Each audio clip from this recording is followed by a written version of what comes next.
Welcome back, Nazreen.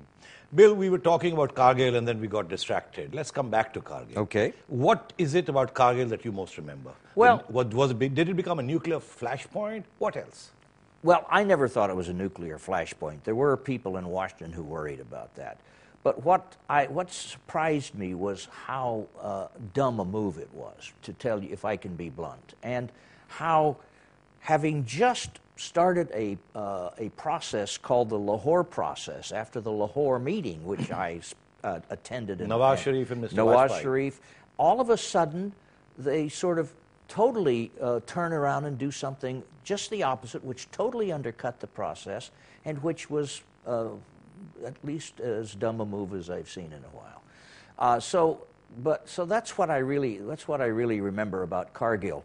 The other thing is that there was a lot of non-coordination in the Pakistani government, because we found out from a briefing of the military intelligence people, my military attaché found out that those were regular troops over there.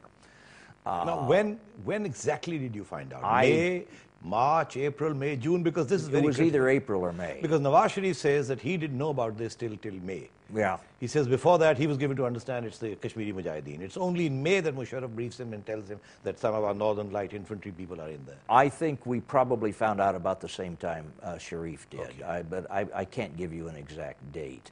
But I'll tell you something that really surprised me.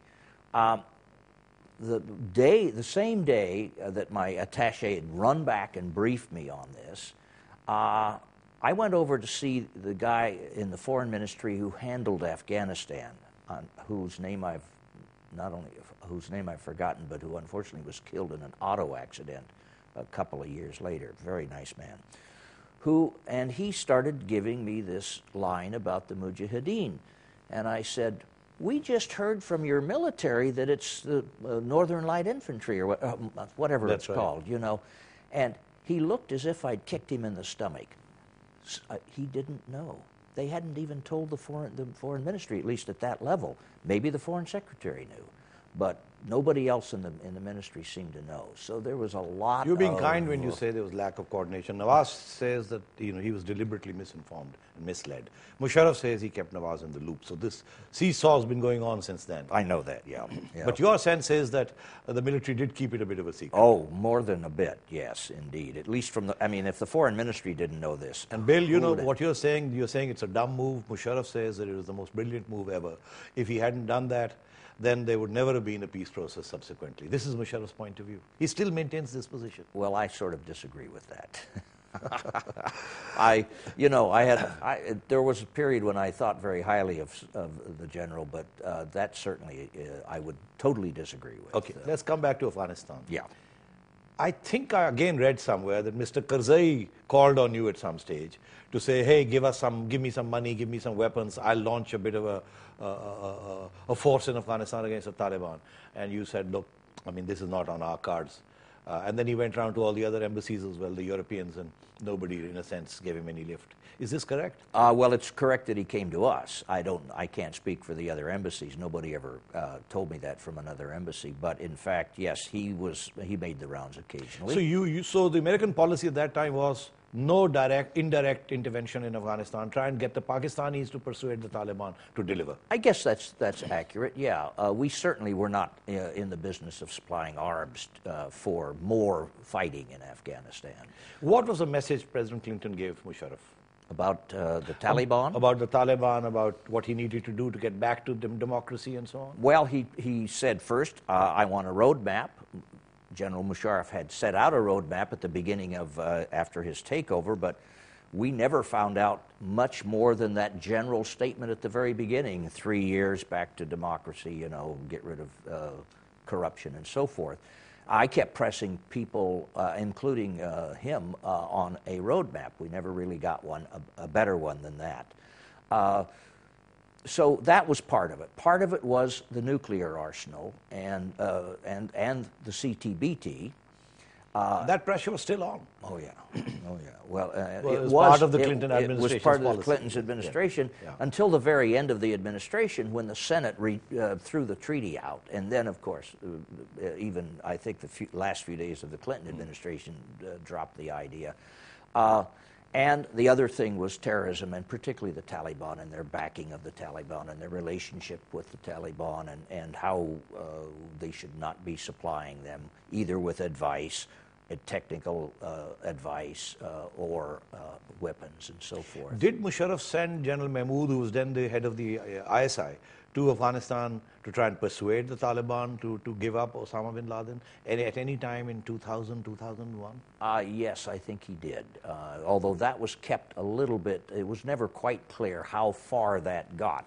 General Mahmoud did go up there, and I was told that that was one of his missions, but I think how aggressively he pushed that idea is... Are you suggesting that there may have been more to it than met the eye, the sense that Pakistanis were telling you, we are trying to persuade the Taliban, but in fact we're telling them the opposite? Najam, there's always more than meets the eye in Pakistan. That's what makes it such a fascinating country. Bill, the Clinton administration goes, President Bush comes in. Yeah. I gather one of the first things you did was you sent them 2 cables to the White House or to the State Department, briefing them about Pakistan and Afghanistan, and you didn't get a good response. But that would be normal. Any embassy of any prominence, that might not be some small African country, but any embassy of any prominence would put its views into a new administration.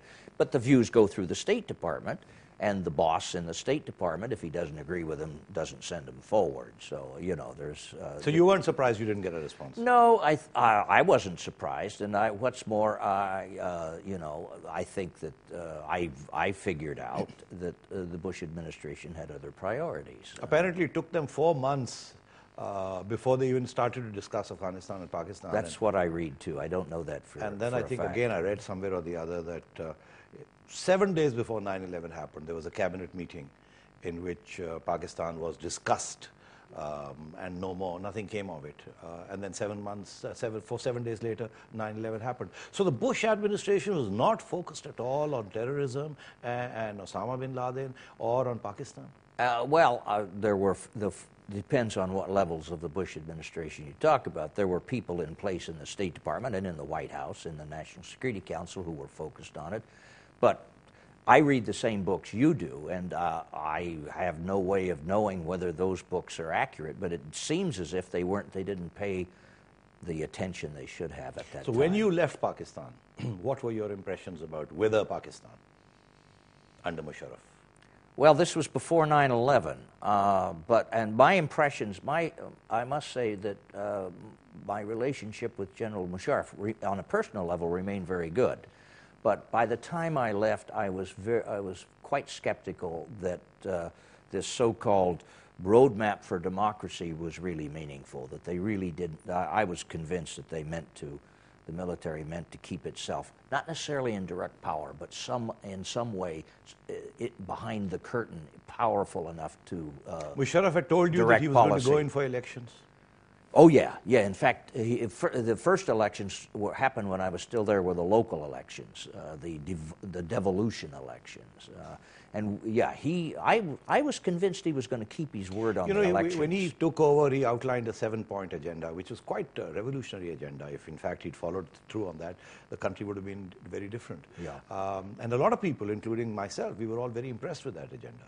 And then one by one, the things began to fall apart. When you left Pakistan, did you think that Musharraf would get Pakistan out of the mess and create a new Pakistan? Or did you By the time I left, I did not think that. You did not think that? I had thought that earlier when he first took over. I thought, here's a chance. This guy might really mean what he says. But by the time I left a couple of years later, it was clear that things had already started to fall away from that path. And Bill, as soon as you retired, you then went back to a short assignment for 9 months. You wrote some papers on Afghanistan, on how to reconstruct Afghanistan. I did. Very briefly, what were your opening statements? Because I'd like to know what you actually said in 2000. Well, I said it's hard to remember, and there was a whole raft of people working on this, so I was only one of the many. But I think we wanted a multilateral approach that was that got aid to the areas and to the people, and did not support the warlords. And that I think our assistance programs in Afghanistan for the first 4 or 5 years were pretty ineffective. I'm hoping they're better now. Thank you. नाज़रीन, अब एक break लेते हैं और फिर आखिरी section में आते हैं.